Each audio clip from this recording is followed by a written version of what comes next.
Ya, el tema del día de hoy, ya finalizando con tema que es evolución, y que en realidad estamos tratando de explicar por qué existe tanta diversidad de especies y cómo éstas fueron evolucionando. Entonces, primero partimos contando sobre el origen de la vida, cómo surgió la vida en nuestro planeta, que existen muchas teorías.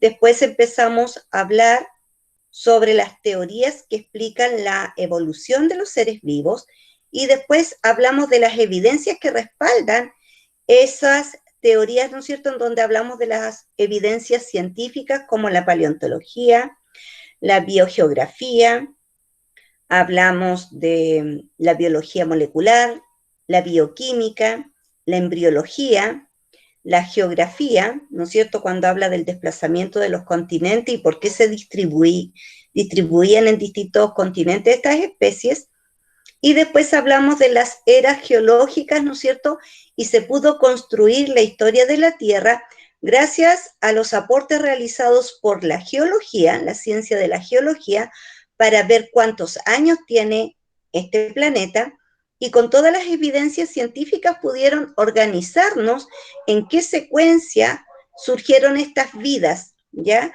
Y así armaron este estudio de la vida en cuanto a las eras geológicas, que sería la historia de la Tierra, cómo surgió la vida hasta el día de hoy. Hoy día vamos a hablar de dos ciencias que son la filogenética, la taxonomía, y gracias a ellas dos se puede construir un árbol que se llama filogenético. Es lo mismo cuando nosotros hacemos el árbol genealógico de nuestra familia, o hay algunas familias que les gusta hacer este árbol genealógico, y es lo mismo que es el árbol filogenético, pero ¿de dónde saca la información? A través de esta ciencia que se llama la filogenética y la taxonomía. Entonces, el objetivo de la clase va a ser analizar el proceso evolutivo, seguido, ¿no es cierto?, por distintas especies. Vamos a hablar de cómo evolucionó el hombre, cómo evolucionó el caballo, el perro, la ballena, ¿no es cierto?, tratando de explicar de dónde van surgiendo estos cambios, estos procesos de evolución y los parentescos que existen entre una especie y otra. Partimos por la filogenia. La filogenia es una ciencia que se encarga de estudiar las relaciones en parentesco. Yo no sé si usted alguna vez, a veces uno lo escucha en películas o antiguamente cuando veíamos películas italianas en donde hablaban de los filios, el miofilio. Filio significa descendencia. Entonces, la filogenia estudia esta descendencia en cuanto a las relaciones de parentesco, así como nosotros hablamos de primos hermanos, primos en primer grado, primos en segundo grado, los abuelos, los bisabuelos, y vamos armando este árbol. Eso hace la filogenia, estudiar todos los parentescos que hay en tu familia para poder armar ese árbol. Pero también existe otra ciencia que se llama taxonomía, y la ciencia de la taxonomía te clasifica a los seres vivos vegetales y a los seres vivos animales. Al clasificarlo, los va agrupando según características que tengan en común. Por ejemplo, está el grupo de los mamíferos. ¿Qué características tienen en común todos los mamíferos? Que ellos se alimentan de leche materna, amamantan. Por lo tanto, todas aquellas especies de animales que amamanten van a pertenecer a este grupo. Pero este grupo, que es el mamalia, para ver cómo se separa después el arbolito con sus diferentes ramas, van buscando otros parentescos. Si es bípedo, si es cuadrúpedo, si tiene una notocorda, que es cuando nacemos y aparece el esbozo de una columna vertebral con su médula espinal. Eso significa con el esbozo de tu sistema nervioso. Entonces ahí te van separando con notocorda, sin notocorda. Después si son vertebrados o no son vertebrados. Y así es como nos empiezan a separar a todos hasta llegar finalmente a un grupo donde te dice, aquí van los seres humanos, Acá van los gorilas, acá van los chimpancés, aquí van los póngidos, y te los vas separando. Pero partimos de una línea evolutiva en común, en donde todos nos agrupamos por pertenecer a este grupo mamalia. Y más grande aún, y nos involucran a todos, que sería, ¿no es cierto?, un reino, y que todos nosotros pertenecemos al reino animal. Entonces, de a poquitito te va como desgranando este grupo y haciendo grupos diferentes dependiendo de sus características. Con los vegetales también se hace. ¿Cómo puedo estudiar un vegetal? Por ejemplo, todos son árboles. Supongamos que no sabemos los nombres de los árboles. Tú les sacas muestras de hojas y empiezas a estudiar la nervadura. Y vas juntando hojas. Estas tienen la misma nervadura, estas tienen otro tipo de nervadura que se parece a esta otra, y vamos separando. Y ahí ya vamos clasificando el vegetal. Si ya no quedamos de acuerdo con solo mirar las hojas, empezamos a mirar, ¿da semilla o no da semilla? Y vemos si estos árboles de los que yo tengo hojas, ¿cuáles dan semilla? Y empiezo a comparar las semillas. O a todos los vegetales. Por ejemplo, ustedes han dado cuenta que hay semillas que tú no las puedes partir, que es una sola. En cambio, el poroto, la lenteja, tú lo puedes separar en dos. Entonces, ahí empiezo. ¿Cuáles tienen las dicotonos o unicotonos? Significa una sola que no se divide o dos que se dividen. Y así hacen el estudio estos científicos que se dedican a la taxonomía. Empiezan a mirar, a mirar, a mirar, hasta ya encontrar que esta no se parece en nada a la otra. Pero todos vamos agrupados, los vegetales, todos son del reino animal. Perdón, del reino vegetal. Y de ahí voy mirando cómo los puedo ir clasificando, qué características puedo ir encontrando para ir agrupándolos y diferenciándolos hasta llegar, ¿no es cierto?, a un caso en que ya los agrupo como especies distintas.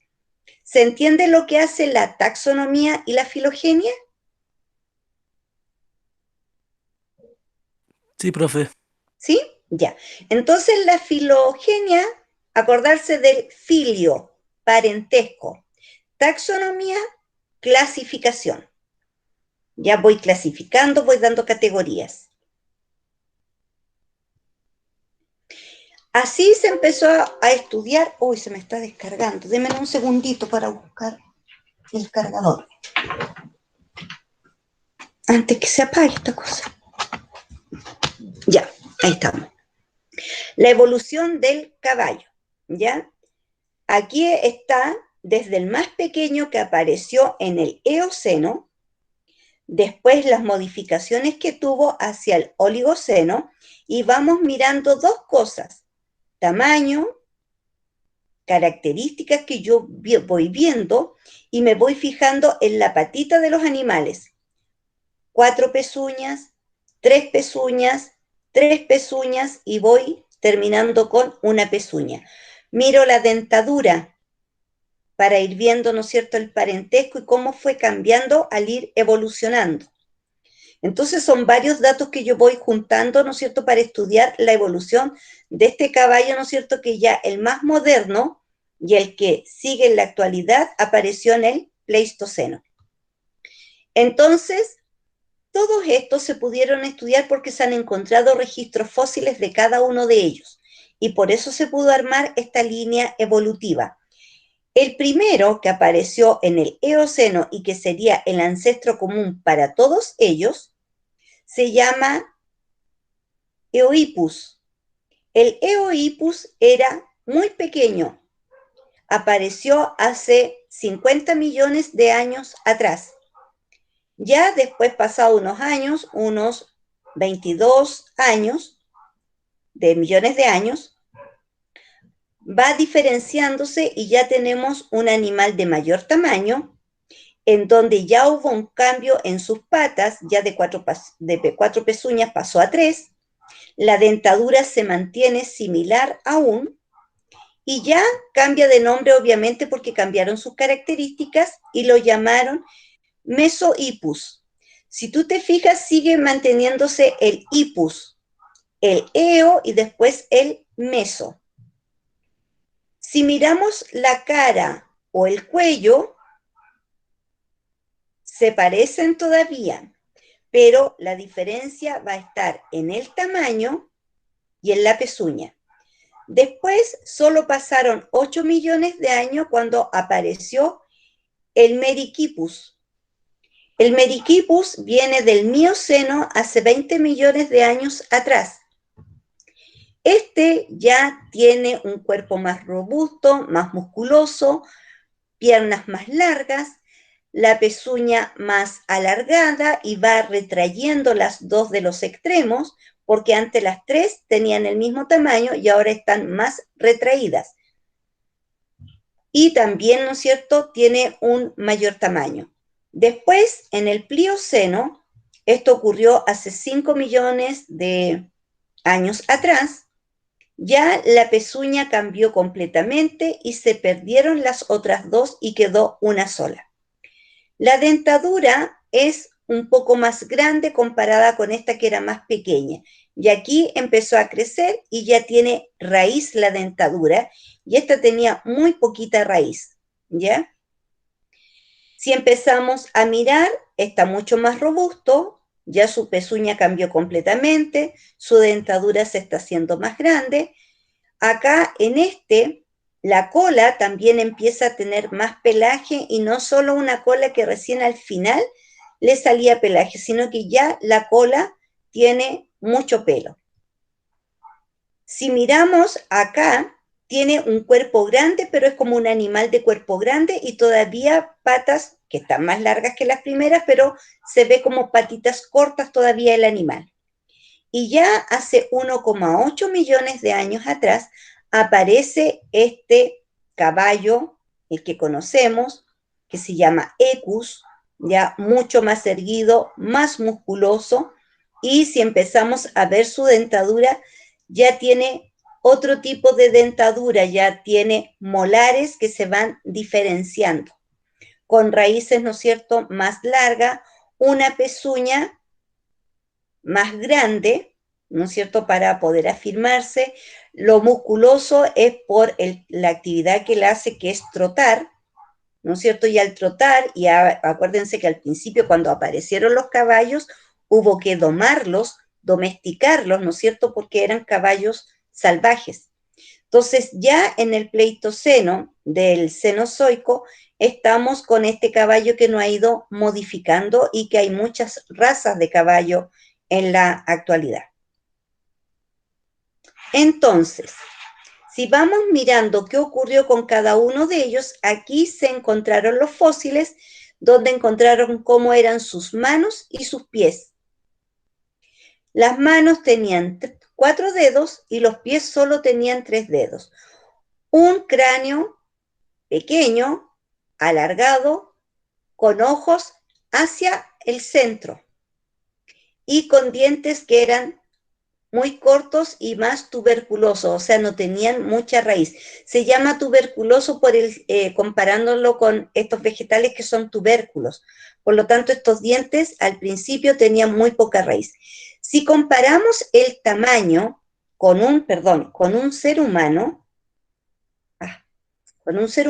esta cosa es tan sensible. Ahí está la comparación, ¿no es cierto? Sería, ¿no es cierto?, casi un cachorrito de los pequeños, solo medía entre 30 a 40 centímetros. Ahí obviamente tiene manchas, estaba más ampliada la imagen, pero ese era su tamaño real y esos son los fósiles que se encontraron del Eohippus. Ahora, al mirar el cuerpo, sus patas, su cabeza, ellos, ¿no es cierto?, están relacionados en cuanto a la proporción del cuerpo porque es un animal muy pequeño. Después ya el Mesohippus, ahí también se encontraron osamentas, se encontraron fósiles, ahí muestra, ¿no es cierto?, cómo eran las manos y los pies, a diferencia del anterior, tanto las manos como los pies tenían 3 dedos. Ahí el cráneo, si se fija, es más fino, más alargado, tiene una capacidad craneal mayor, ¿no es cierto?, en relación con la capacidad craneal del anterior, obviamente por su tamaño. Ojos más retrasados y separados significa que el otro que tenía los ojos hacia adelante, ya estos empiezan a ir hacia los costados. Los dientes son más largos y tiene incisivos y tiene molares. En relación al tamaño, comparado con el tamaño de un ser humano, este mide entre 45 a 60 centímetros. O sea, un poco más que el anterior, pero nunca, ¿no es cierto?, más grande. O sea, todavía ni siquiera alcanza la cintura del ser humano.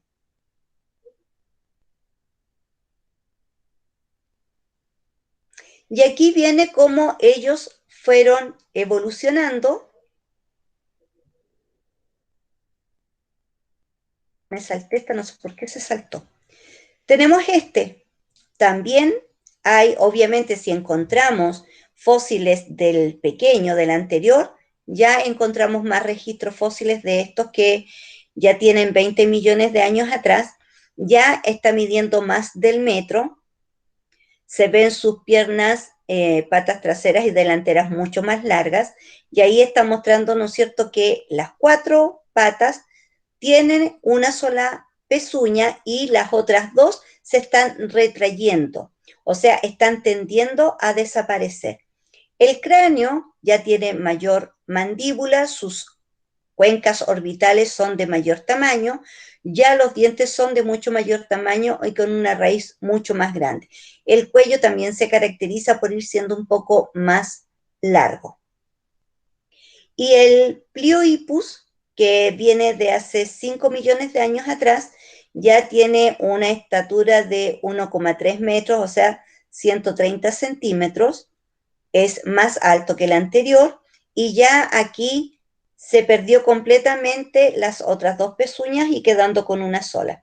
Si usted se va fijando, ya el cráneo también tiene unas fosas mucho más profundas, ahí se ve la dentadura que tiene este animal, con los dientes, ¿no es cierto?, que tienen más curva y no como antes que, como no tenía mucha raíz, era más plana esa parte. Pero ya tiene mayor dentadura, tiene más incisivos, su cara es mucho más alargada. Si yo comparo y miro el anterior, el Merychippus, ese tiene más cara de un burro, de un asno. En cambio, este otro ya va más parecido al caballo con su cara mucho más alargada. Y aquí está, ¿no es cierto?, la gran variedad de esta raza. Su nombre científico es Equus, todos ellos son caballos, y todas estas razas que existen en la actualidad. Ellos ya, esa diversificación a distintas razas fue hace 2 millones de años atrás. Entonces ahí están todos relacionados a partir de este Equus, que es de Alaska, o también Lamut, que se le llama. Aparecen 3 especies a partir de él. Obviamente estos cambios tienen que haber sido, ¿no es cierto?, porque migraron hacia otros lugares y dependiendo de las características de los lugares a donde emigraron, fueron teniendo nuevos cambios. Este se parece más a una cebra por los rasgos y empieza a tener manchas.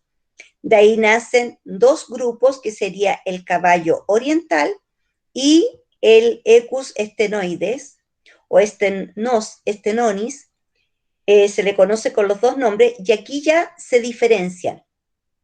Este va a dar origen, con todos los cambios que va sufriendo en su evolución, a la cebra, finalmente. En cambio, este otro va dando origen a dos grupos que se parecen mucho, que son el onagro y el asno. Entonces, si te fijas, cuando nosotros mirábamos las caras, íbamos comparando, podíamos decir, se parece más a un burro, va teniendo otras características en su cara y van cambiando, y ahí ya van saliendo las nuevas ramas. Este que se separó acá siguió solo una línea, este lo encontraron en Alemania y este en Galicia. Acá tenemos este otro grupo del Ferus, él también dio origen después a dos ramas, el Tarpán y el Preselewaski, y de ahí ya no se han modificado, no han surgido nuevas ramas como este que dio origen a dos ramas nuevas y estas se volvieron a subdividir y nuevamente este se volvió a subdividir. ¿ya? Y es ahí como se va armando, este se llama árbol filogenético, en donde tú buscas el ancestro común, este ancestro común da origen a 3 especies nuevas, de estas especies nuevas, esta siguió una línea y las diferencias están en la localidad en donde ellos se encuentran. En cambio, este ancestro común, que era para estos 3, viene este otro que pasa a ser ahora ancestro común para estos 2. Y este luego pasa a ser ancestro común para estas 2 nuevas especies. Esta continúa una línea hasta ya tener todas las líneas de una cebra, y después este pasa a ser este de acá, cuando fue evolucionando, a ser un ancestro común para estos 2 tipos de especies. Y esto se le conoce como árbol filogenético. Y este es el estudio de su filogenia, su parentesco con todas las especies, y a partir de ellos los taxónomos empiezan a hacer la clasificación y empiezan a poner los nombres. Los nombres van a depender del lugar donde se encuentran, sus osamentas, y de ahí ya, ¿no es cierto?, empiezan a ver las otras especies. A veces también va, por ejemplo, este que venía acá y que tendía a ser una cebra y fue como que ya no hubo más cambios en él, no hubo más líneas, todo lo contrario, con la evolución empezaron a desaparecer sus líneas, es como un híbrido y por eso se llama Hydratinus. Y de este Hydratinus definitivamente ya se perdieron sus líneas y tenemos esto que son más pequeños comparado con un caballo, que es el de Galicia, ¿no es cierto? Comparado con este, pero este tiene mayor equilibrio, puede andar en cerros, en las orillas de los cerros, ¿no es cierto? Y tiene mucho mejor equilibrio y se le usa para el transporte.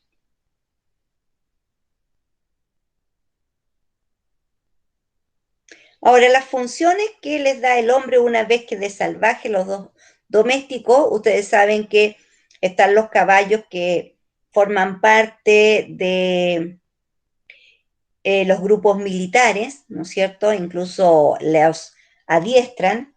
Están los otros que van a servir para transportar, hay otros que van a servir para carreras, para, ¿no es cierto?, eh, para entretener a la gente al ir a observar las carreras de estos caballos, por lo tanto ellos son mucho más esbeltos todavía porque desarrollan mucha musculatura, comparado con un caballo que hace fuerza y que sirve para el transporte. Entonces, dependiendo de cómo se le fue criando, cómo se le fue enseñando y cómo se fue, ¿no es cierto?, domesticando, el caballo va sufriendo transformaciones y también tiene que ver con la alimentación que él empieza a consumir. Y aquí está, ¿no es cierto?, la evolución completa del caballo, hasta llegar a este caballo esbelto. Y partimos de uno que no medía más allá de 40 centímetros, que sería el ancestro común para todos estos que fueron evolucionando en el transcurso del tiempo. Y va uno viendo todas las modificaciones físicas en estatura, en líneas, en manchas, en tipo de pelaje que ellos van teniendo, pero todo va a depender del lugar a donde están. Y aquí tenemos una taxonomía. Uno, cuando estudia, ¿no es cierto?, y los expertos que se dedican a la taxonomía y clasifican a los caballos, obviamente ya está la clasificación de todos. Yo tomé un ejemplo, que es la especie que más conocemos nosotros. Todo el grupo de caballos pertenece al reino animal y viene un subreino que se llama Eumetazoa. ¿Qué significa Eumetazoa? Son aquellos que tienen muchas células y Eu viene de moderno. Cordata significa que tienen el esbozo del sistema nervioso cuando recién está en estado embrionario. Entonces ahí se revisan a todos los embriones. Nosotros vimos que existe la evidencia embriológica y se les separa en filum o filin. Y entonces todos, muchos de nosotros pertenecemos a este, incluidos los hombres, tenemos una notocorda que es el esbozo de nuestro sistema nervioso central. Y subfilum, que después, ¿no es cierto?, a medida que va evolucionando este sistema nervioso central, una parte se protege por el cráneo y la otra parte de la médula se va a proteger en las vértebras. En todos aquellos que empiezan a tener vértebras se hace una subdivisión del filo que se le va a llamar subfilo. Y todos nosotros del reino animal, todos estamos aquí incluidos en este subfilo. O sea que si la categoría llega hasta acá, podríamos decir que aquí están los caballos, los leones, los elefantes, los hombres, los gatos, los perros, estamos todos hasta acá. Y de ahí empezamos a ver la clase mamalia, todos aquellos que se alimentan de leche materna. Y de aquí en adelante ya empezamos a diferenciar. Todos aquellos que se alimentan de leche materna, ¿cuántos órdenes existen? Y se les empiezan a dar nombre a todos los órdenes de todas las especies. Y este pertenece al orden que se llama Pirisodactyla, que significa que tiene su pezuña, una única pezuña. ¿A qué familia pertenece? A la familia de los equinos, por lo tanto se llama Equidae. Género, Equus, y aquí vamos ya, porque aquí en el Equidae está la cebra, está el asno, están todos, pero ya lo voy a separar por género para seguir haciendo más grupos de estas especies, y ya aquí el género es Equus. Por lo tanto, la especie, el nombre de la especie, tiene que partir con el género, Equus. Entonces, esta especie se llama Equus caballus. Y nosotros lo conocemos, ¿no es cierto? Ya toda la gente en el habla hispana son caballos. Pero el nombre científico sirve para que todos los científicos de todo el mundo, diferente idioma, y nos podamos entender, ellos saben cuando uno dice Equus caballus, a quién nos estamos refiriendo. Entonces, este es el nombre científico y todas las especies tenemos nombre científico. Ahora viene la evolución de las aves. Nosotros cuando estuvimos viendo las eras geológicas hablamos de el Jurásico, el Triásico, ¿no es cierto?, en donde aparecieron los dinosaurios. Y estos dinosaurios empezaron a tener una especialización, los que eran herbívoros, los que eran carnívoros, los que eran terrestres y los que empezaron a volar. Entonces, este que empezó a volar es un cambio que tuvo uno de los dinosaurios. Habían unos dinosaurios, ¿no es cierto?, que caminaban con sus patas traseras y sus brazos empezaron a ser más retraídos, cada vez brazos más cortos. Este es el dinosaurio Velociraptor. El Velociraptor en tamaño es mucho menor a otros dinosaurios, pero se caracterizaba por la velocidad, por eso se llama Velociraptor. Este Velociraptor dio origen a este que empezó a tener modificaciones y se transformó entre un dinosaurio y un ave, y empezaron las modificaciones en su cola, en su pelaje, en sus patas, que empezaron a ser cada vez más retraídas, hasta finalmente, si ustedes miran acá adelante, están retraídas y están formando alas, hasta que apareció el primer ave reptil que se llama Archaeopteryx. El cambio partió hace millones de años, ya en el Cretácico tenía características de dinosaurio y de ave, hasta que ya finalmente en el Jurásico se cambió y evolucionó a ave, que se llama Archaeopteryx. Del Archaeopteryx empezaron a pasar, ¿no es cierto?, millones de años, ya empezó a modificar su estructura. Aquí lo tenemos, el Iberomezornis.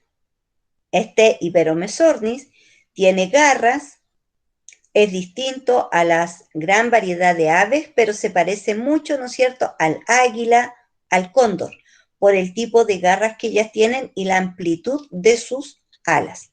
Hasta que llegamos acá, cuando aparecen una diversidad de aves. A partir de esta vienen varias ramas de aves, y aquí ponen una muestra, ¿no es cierto?, que sería el canario. El canario con alas mucho más pequeñas, de menor tamaño, mucho plumaje, mucho colorido, y el tipo de garras que tiene el canario comparado con las garras que traía el antecesor y que se parece mucho a las garras de las aves que son rapaces, que significa que en el vuelo cazan, van volando, se arrastran un poquito y cazan y vuelven a volar, ¿ya? Ellas viven más en altura, en las montañas no las vamos a encontrar por esta zona, y acá, ¿no es cierto?, los que se adaptaron a zonas más bajas, a las planicies, a los valles, fueron modificando su tamaño, su plumaje, su colorido, y el colorido tiene que ver también cuando ellos se quieren ocultar de sus depredadores, entonces empieza el camuflaje en las aves. Aquí tenemos el Velociraptor, las características, y aquí tenemos el Archaeopteryx. Entonces, este Archaeopteryx, su ancestro común es el Velociraptor, pero este Velociraptor, para transformarse en Archaeopteryx, fue teniendo muchos cambios en su estructura. Fue acortando sus brazos, una vez que estaba más corto empezaron a salir plumas, cambió la garra, ¿no es cierto?, que tenía el Velociraptor, fue modificando su cola, la piel, que se fue llenando de plumas y empezó de a poquitito, plumas en sus brazos y después ya el cuerpo completamente lleno de plumas, pero esta ave se caracteriza por la dentadura que tiene comparada con las aves de la actualidad que no tienen dentadura, ¿ya? Porque ellos todavía, el tipo de alimentos que consumían, ¿no es cierto?, tenía que ver con mamíferos pequeños, era un depredador. En cambio, las de ahora son granívoras, otras comen vegetales, otras comen gusanos, pero ya las actuales no tienen dientes. Aquí ya tenemos este que se parece mucho a la gallina. Este se llama Iberomessornis, vivió hace 115 millones de años. Si uno lo mira, se parece mucho a la gallina, pero la diferencia está, ¿no es cierto?, en su boca que tiene dentadura. Hasta que surgió el ave actual. Ahora, no todas las aves vuelan, solo algunas vuelan, otras tienen vuelo muy corto, otras son más terrestres y se van a diferenciar en esta gran diversidad de aves. Hay muchos más. Aquí yo escogí algunas pocas que formé este ejemplo, fui buscando para que vean la diferencia, ¿no es cierto?, en su pelaje, en su color, en la forma de su pico, en el largo de sus alas, en el largo de sus patas. Hay algunas aves que son nadadoras, aéreas y terrestres. La gran diversidad de formas de sus picos, porque todo va a depender de qué se alimenta.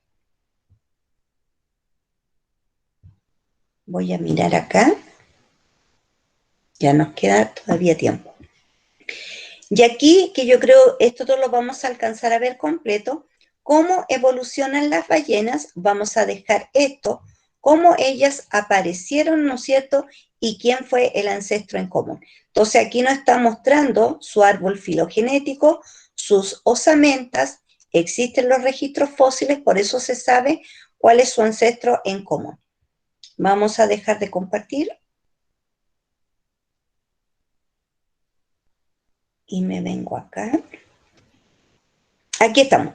Esto es la materia que estamos viendo aplicando lo que es la filogenia, la taxonomía. No olvidar que filogenia tiene que ver con parentesco, taxonomía con clasificación, y todos estos estudios no solamente van en la filogenia y en la taxonomía, sino que los estudios de embriones, los estudios embriológicos, geográficos, los estudios de sus moléculas, estructura molecular, su ADN, qué información trae el ADN. Si nosotros tuviéramos un registro de ADN de las diferentes especies de aves, nos daríamos cuenta en qué minuto fue cambiando este registro para dar a las mutaciones y modificaciones de la gran variedad o diversidad de aves que siguen en la actualidad. Entonces, todas las ciencias al final están aportando para esta taxonomía, para esta clasificación de cada una de estas especies. La taxonomía es una ciencia muy compleja en donde se tiene que tener un muy buen ojo para ir viendo las comparaciones. Los taxónomos hacen uso de los registros fósiles para poder ir haciendo la clasificación, hasta llegar finalmente, ¿no es cierto?, a la especie. Pero ya con el género me está diciendo cómo se va a llamar la especie, porque cada especie tiene que llevar su primer nombre, que es el género, y después, por ejemplo, nosotros, nuestro género es Homo, y nuestro ancestro en común viene de un homínido, pero nosotros nos llamamos Homo sapiens sapiens. Y si miramos hacia atrás, están todos los otros homos, pero ¿qué nos diferencia del resto? La capacidad craneana, el raciocinio, las cosas que estamos haciendo, cómo nos manejamos, cómo nos comunicamos, ¿no es cierto? Y ahí fuimos cambiando y por eso a nosotros se nos llama Homo sapiens sapiens, o sea, el hombre que piensa.